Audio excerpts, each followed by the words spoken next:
A long, long time ago, in a state deep in the woods, a bunch of people were eaten by cannibal hillbillies in a film called Wrong Turn. Soon, the locals to where the film was taking place got very angry about the depiction of their fellow mountain and wood residents, which they thought would give them a bad name. Horror fans responded by seeing the film anyway, making it a minor hit. The first film had a budget of $12.6 million and made $28.7 million at the box office. While this may lead to a sequel at times, it was not a given. Fast forward to 4 years later, and we're gifted with the first of a long series of sequels. This sequel can be held responsible for the further 4 sequels and remakes. Why? Well, because it's way better than it has any right to be. As a fan of the film, the sequel was a no-brainer. Having seen some footage and a few trailers at conventions and around the web, it looked promising, so off to Best Buy to pick up the film on DVD. Sight unseen, because the powers that be didn't want to give the sequel a theatrical release, unfortunately. At the time, it was a hit for this horror fan. But what about now? Well, the film has a few things that could be updated, but overall it's a solid entry in the genre, one easily rated a good 8 out of 10. Let's see how that comes together in terms of why. Because, let's be honest, you're either on board or haven't seen the film yet. So, let's put into words why one should check out Wrong Turn 2, Dead End, this many years later.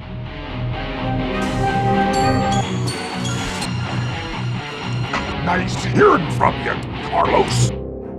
Let's start with the story. The film takes on the cannibal inbred hillbillies and gives them a whole new bunch of reality star hopefuls, a production crew, and Henry Rollins. Yep, Henry Rollins. Now there's no way a random direct-to-video sequel with that setup could be any good, right? Right? Well, no. The film here was written by Turi Meyer and Alfredo Sepchen, based on characters by Alan B. McElroy and directed by Joe Lynch. Here's the thing. Anyone who's been around conventions or has listened to interviews about the film knows this. Joe Lynch did with this what he is now well known to do with films and adjusted a few things in the script, made it his, and shot it in a way only he could. If you're familiar with his other films, it's clear the man always has a vision when he directs, no matter what the film or project. He's the kind of man who loves his horror and loves it when it's fun, bloody, and witty without becoming annoying. He has a way with movies that can easily be seen in his other films like Mayhem, Point Blank, Everly, and more recently, Suitable Flesh.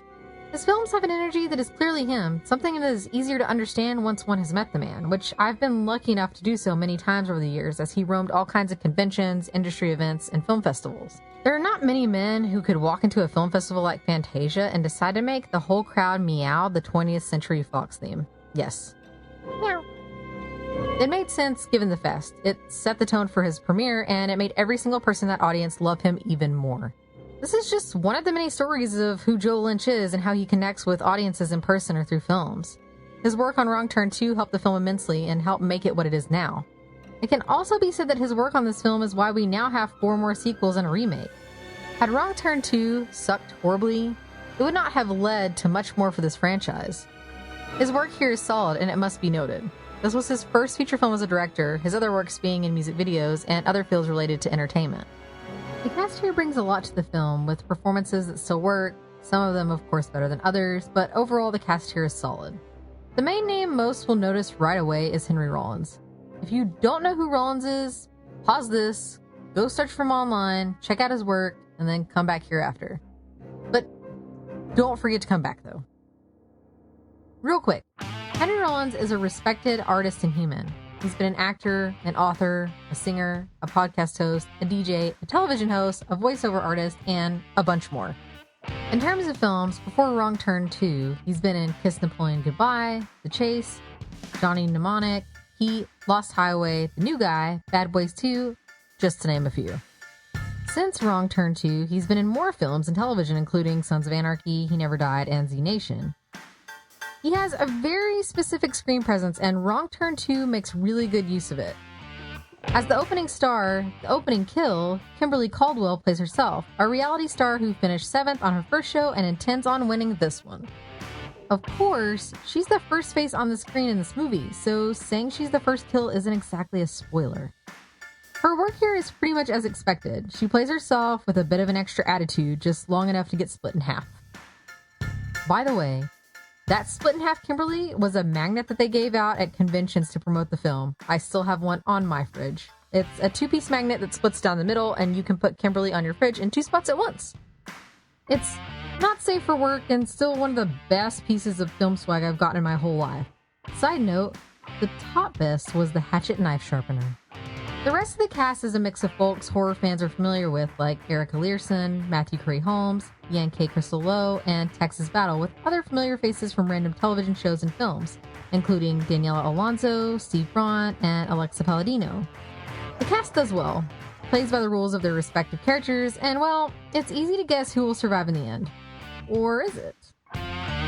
One is pretty obvious from the start, and the other twists a tired cliche on its head. And this is all part of why the film works. Another big part of the film is the cannibal inbred hillbilly family. These folks are special here, bringing back one or two from the first film and going from there. The cast for this family is solid as well, with actors horror fans are used to seeing play killers such as Ken Kirzinger, Jason and Freddy vs. Jason, Jeff Scruton, who has made a career of playing parts where you don't usually see him. Joining them are actor stunt people who do quite well under all the practical effects they're saddled with.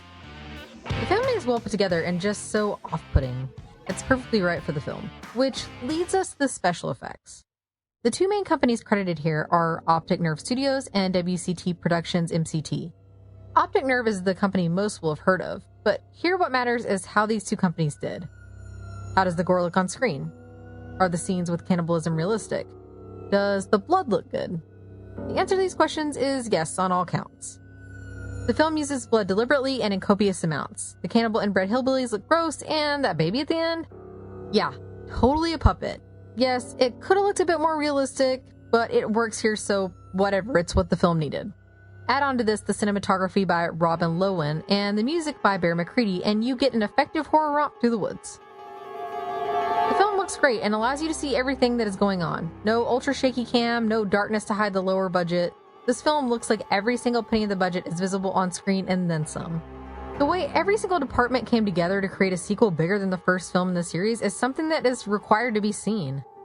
Which brings us back to the story, as there is something here, something more than an opportunistic sequel made to pull every last dollar from fans of the first film. The film has the heart of a horror fan, so it grabbed horror fans by the heart. Before eating it, of course. Here's the thing about the story here. Back in the early 2000s, there was a writer's strike in Hollywood, in 2007 to be precise. This strike was looming, and what this strike brought to the front was more and more reality television. Before the strike, a lot of what was considered reality television was shows like American Idol and The Amazing Race, shows where people competed and still do for prizes and fame depending on which show you preferred. There was something about it all, something different than most of the reality TV shows that came after the 2007-2008 strike, which was more about voyeurism and fame for the sake of fame. Wrong Turn 2, Dead End, hit right at the correct moment in that people were getting to a place where reality television was more and more accepted, and it had not yet oversaturated the airwaves yet.